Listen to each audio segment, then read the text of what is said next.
Moving on now to our first discussion for today, one of the central principle of cooperative is the fact that the membership of that organizations are more like something that is inclusive, and many of them are indeed responsible for their own, more like collective ownership of cooperative. But there's quite a whole lot of controversy in recent time as we try to bridge or looking at the difference between the pension plan and of course the cooperative values. What are the workers thinking with regards to the recent development we've seen with the pension contribution across the country? Let's delve into this conversation as I'm being joined now in the studio by Mr. Emmanuel Atama, who is the Executive Secretary, National Cooperative Financing Agency of Nigeria. He joins me right here in the studio. Good morning, Mr. Emmanuel. Thank you very much.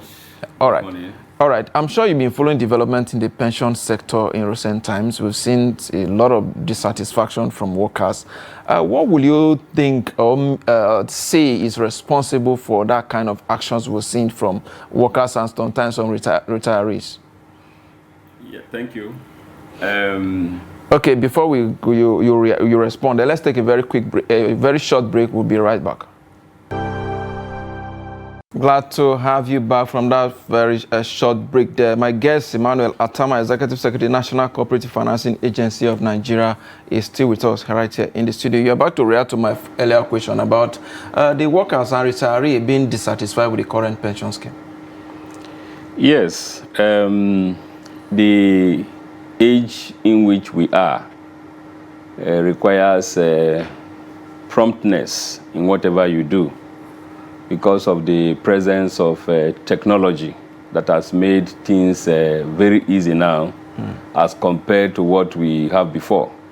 But unfortunately, you discover that many industry players, including the pension industry, they are not being prompt in their response to their clients, and this often is a challenge.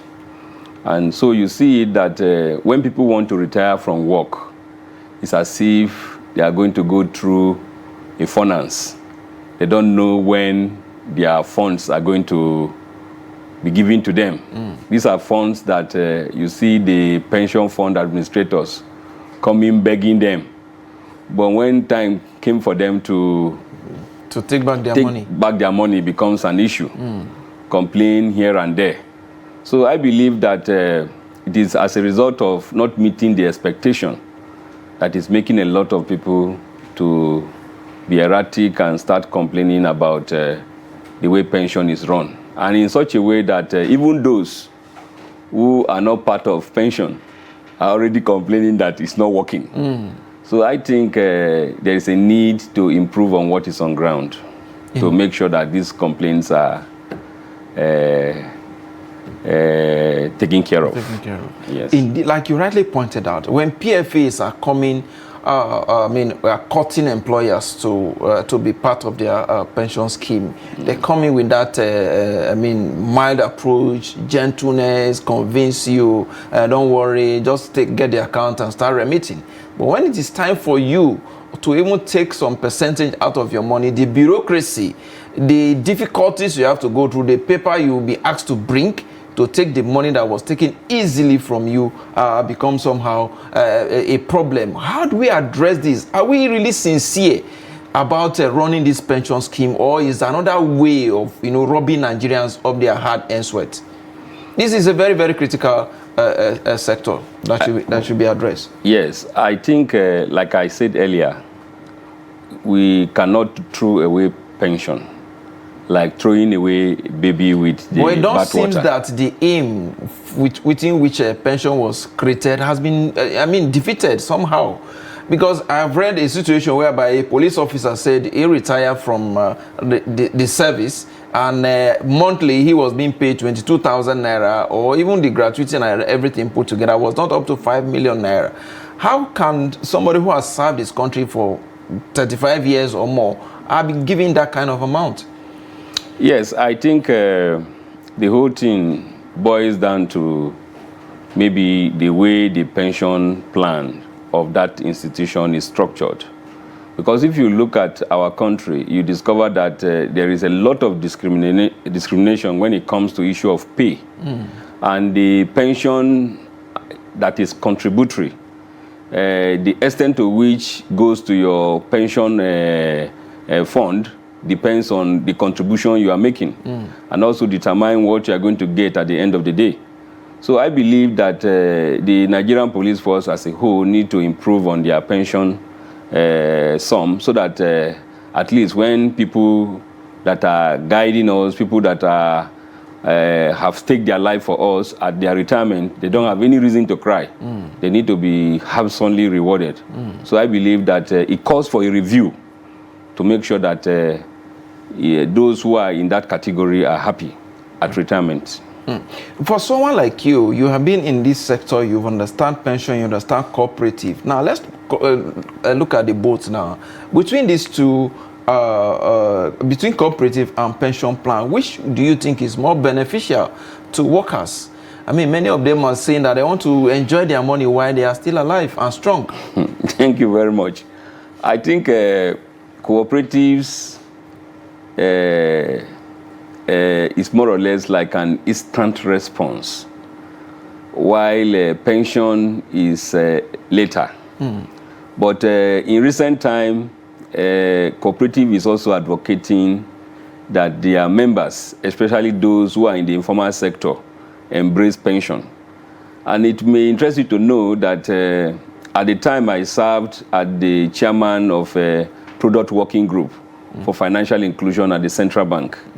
Pension was one of the core area of the working group, and we had PenCon in our midst, providing guidance and enlightening us about how it works, and we were able to work together with them and launch the micro pension plan, which at the moment cooperatives are even mobilizing their members to embrace.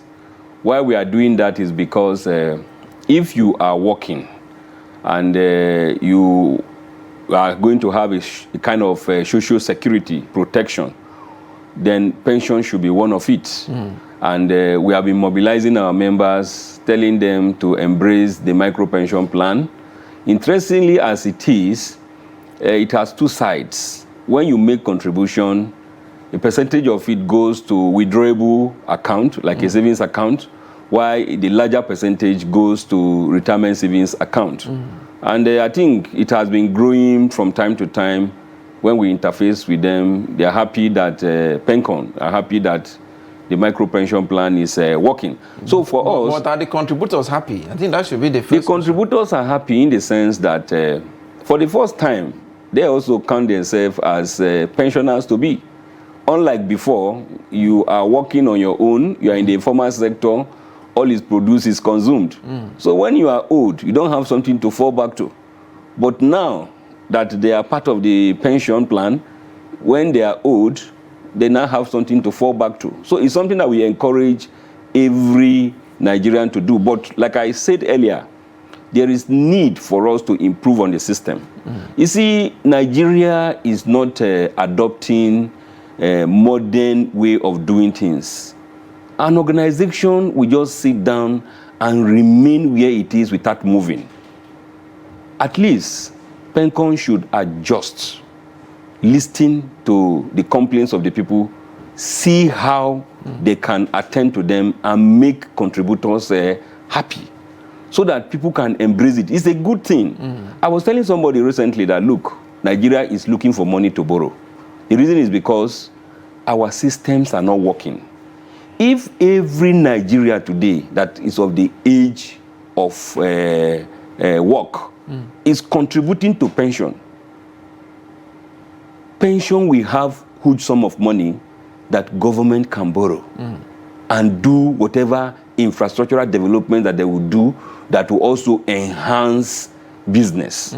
So you now discover that it is going to be complementary and reciprocal in nature. Absolutely. But the fact that people are discouraged from pension, you see that the contribution going there is very small. Absolutely. So for we in the cooperative, as we are mobilizing our members, We are also talking with pension because we have channel of communication. They come to our programs, they talk to our people. Issues that they have raised also come up. And they continue to promise that they will improve on it. So we strongly believe that if we follow them up very well, check them up very well, at the end, we'll have an improved system. Indeed, but it's going to be a difficult task for you convincing some of these people in the informal sector. Probably, perhaps that's why we're having the numbers, the percentage is still very low. Because if you want to look at the examples that we are setting, we see some of our old retirees almost on a weekly or monthly basis on the street across the country begging and appealing to government to clear their pension. When people are looking at that example, it's somehow discouraging. Yes, like I said earlier, it's a new thing. The micro pension plan was launched in the month of March 2020, shortly before the lockdown. So if you look at it, it's not quite a long time. And you see a lot of people want to see it happen.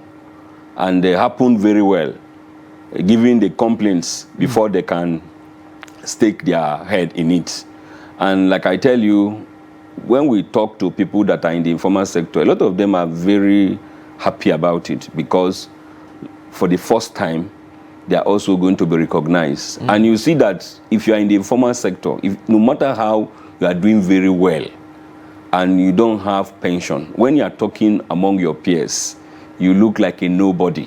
Because people will always talk about when they retire, there's something to fall back to. And you know that the chunk of our people are in the informal sector.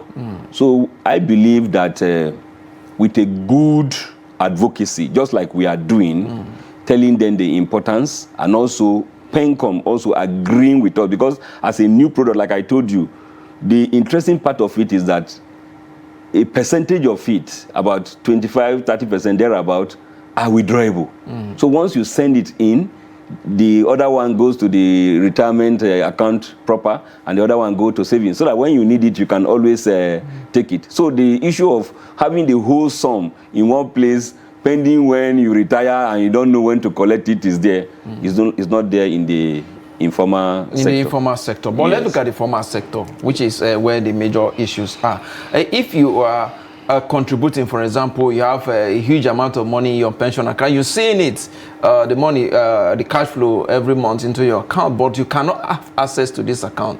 And when you retire and you grow old, you are being paid this money in piecemeal. Aren't we need to get to that point whereby when you retire, at least 80 to 90% of your savings can be given to it so that you can start a very good business instead of, collecting 30,000, 20,000, 25 or 40,000 naira, as the case is right now? Yes, the issue is that before you start collecting the monthly pension, a chunk of it is paid to you. Then the remaining one is being splitted for you to collect. Because you see, life at retirement is very boring. In fact, what we are considering in cooperative now is that, ab initio, if you are a member of a cooperative and you retire from service, you go and collect everything that you have in the cooperative, and then you walk away. When you walk away, when you return back to your place of work again, you are like a stranger. Is that not? But today we have few organizations that their cooperative is still having their retirees. And what is making them to still have the retirees among them is because of their monthly pension that comes to them, so that those of them can even still access loan based on the amount that comes to them every month, that they will use part of it. No, from the pension. They cannot use to pay off the loan. So we are also looking at it, saying that let PENCOM as an institution be dynamic. Let them try to look at, do like a survey, see the complaints that people are making, adjust to it.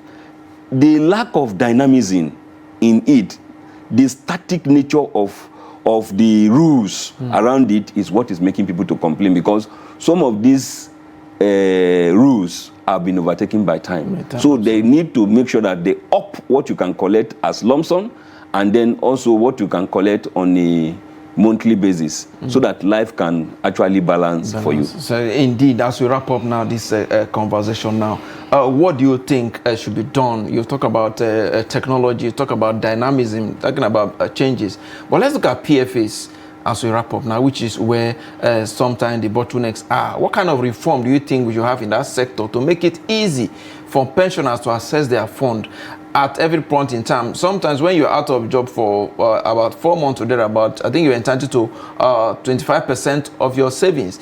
But sometimes the protocols or the bureaucracy that you have to follow is somehow discouraging contributors. What kind of reform do you expect in that sector to ensure that the PFAs make it easy for retirees or for pensioners to access their funds? I think there should be notice. Like when somebody is retiring, the PFA knows that the person is going to retire. I always say that if our pension work in a system whereby we can have our money even in a card, like an ATM card, that once you walk into your PFA, you can have your money even in your card. As soon as it clocks, bim, you get it.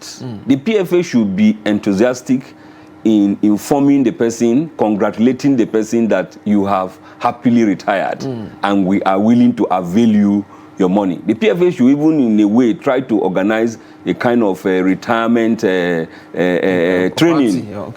for the retirees to help them in their new chosen enterprise that they're going to do after retirement.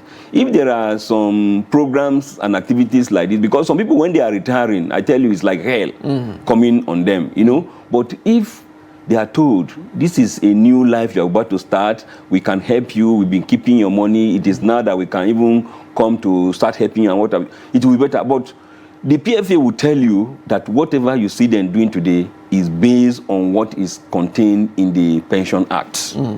So you cannot just blame them completely. The fact remains that the Pension Act as a whole needs to be revamped in a way that, one, technology plays a very important role. Listening to customers' complaint and attending to it also play. And then to make sure that there is promptness. There should be a time limit given to a PFA. A time limit that if somebody retires, within 30 days, the person is supposed to get settled and life goes on. I think once that is implemented, then there should also be sanction for any PFA who fail to comply with. Because sometimes the individuals are ready, but the PFAs are not ready. They bring all manner of complaint here and there. But if those things are looked into, I believe that pension will up its game and a lot of people will be willing to contribute to pension. Absolutely. Like you said, PFAs need to be dynamic as well. They also need to be willing and ready to attend to their customers, because the agitation for CPS especially against CPS is indeed very, very high. I must thank you, Emmanuel Atama, Executive Secretary, National Cooperative Financing Agency of Nigeria. We appreciate your time on Business Daily. Thank you very much. It's my pleasure. So much. All right. Thank you.